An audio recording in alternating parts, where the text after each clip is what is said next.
भाई होने के नाते या देश का सदस्य होने के नाते मैं भारतीय हूँ। सबसे पहले तो उसका भाई भी होने से पहले मैं भारतीय हूँ। जो इन्होंने ये किया है वो गलत किया है।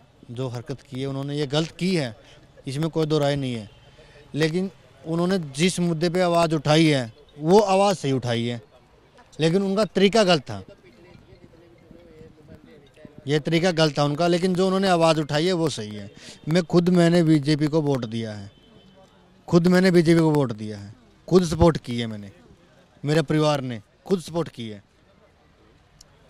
रामनिवास जी, सवाल ये है कि जो उन्होंने किया तरीका आपने कहा वो सही हो सकता था, पर सवाल सिर्फ इतना है कि संसद में जब कार्यवाही चल रही है और उस वक्त तमाम लोग मौजूद हैं, सभी सांसद मौजूद है, वहाँ पर अगर दो लोग अंदर घुस जाते हैं, दो लोग बाहर से प्रदर्शन करते हैं, कलर स्मोक फेंकते हैं, वो सिर्फ कलर स्मोक था, ये भी संभव है कि उसकी जगह कुछ और भी फेंका जा सकता था।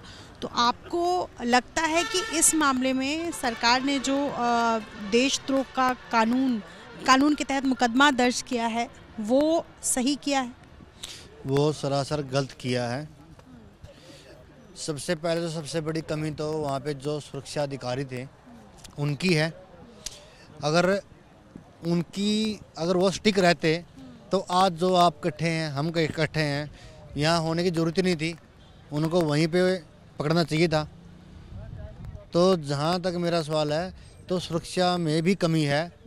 चलिए अब नीलम के बारे में बातचीत करते हैं। नीलम आपकी बड़ी बहन है। हाँ।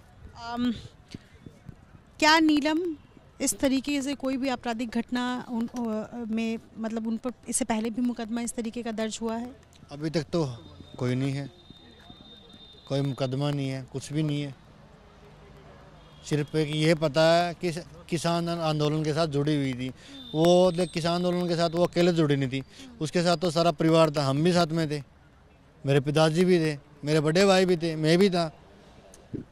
पुलिस को जो जानकारी मिली है उसके मुताबिक जो लोग संसद के बाहर, जिन लोगों ने कल इस घटना को अंजाम दिया, वो सभी गुड़गांव में एक जगह पर रुके हुए थे, पूरी प्लानिंग की, सोशल मीडिया के ज़रिए एक दूसरे से मिले। चूँकि आप भाई हैं, कभी नीलम ने आपसे जिक्र किया हो, बताया हो? जो मैं इनके चेहरे देख रहा हूँ और जो नाम सुन रहा हूँ, मैं ज़िंदगी में पहली बार सुन रहा हूँ और पहली बार देख रहा हूँ। मैंने आज तक कभी देखे नहीं इनको, ना कभी घर पे आना होता। मेरे पिताजी तो पहले ही बहुत स्टिक हैं, तो कभी आने का तो मतलब ही नहीं, सवाल ही नहीं पैदा होता।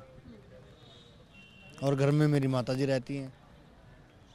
ठीक है, हम बाहर रहते हैं, लेकिन मेरी माताजी तो घर पे रहती है हमेशा।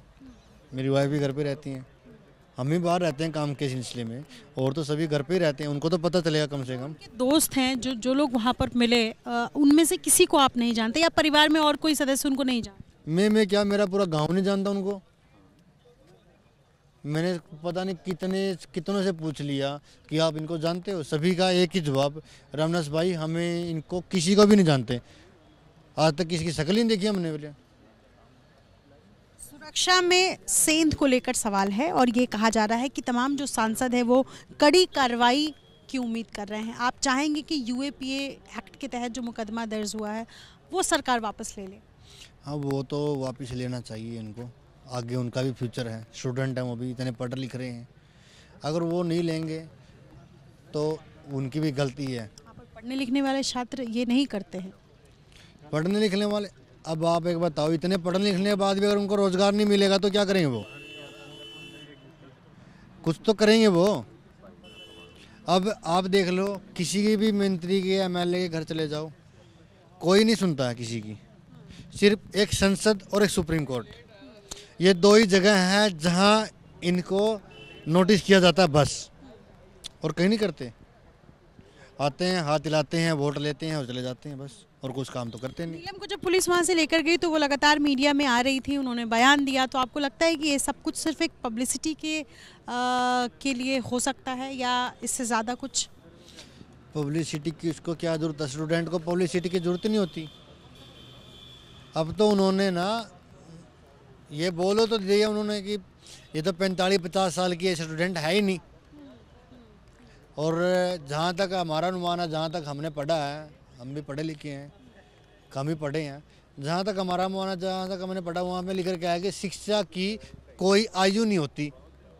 एक छोटा सा सवाल है, ये जो हुआ कल वो अप्रत्याशित घटना थी, किसी ने सोचा नहीं था। मुझे लगता है किसी को भी इस बात का इल्म नहीं रहा होगा, लेकिन अपनी बात कहने का जो ज़रिया, जो माध्यम उन्होंने चुना, क्या इसके लिए पहले कभी घर में जिक्र किया हो और आप लोगों ने चेताया हो कि ऐसा ना करो?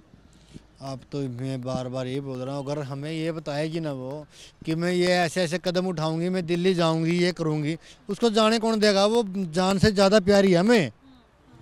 मैं सबसे छोटा हूँ, उसका खर्चा मैं उठाता था।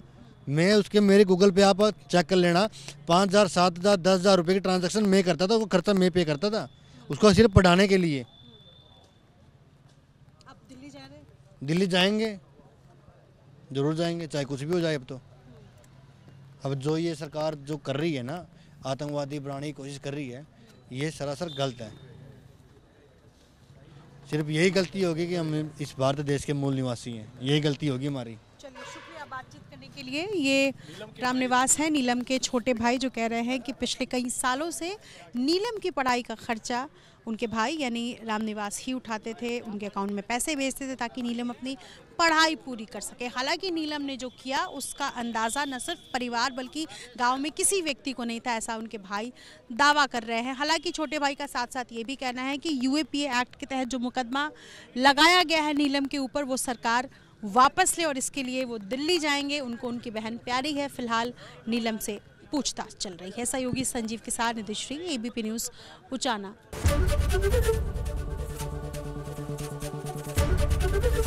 ABP गंगा, खबर आपकी, जुबान आपकी।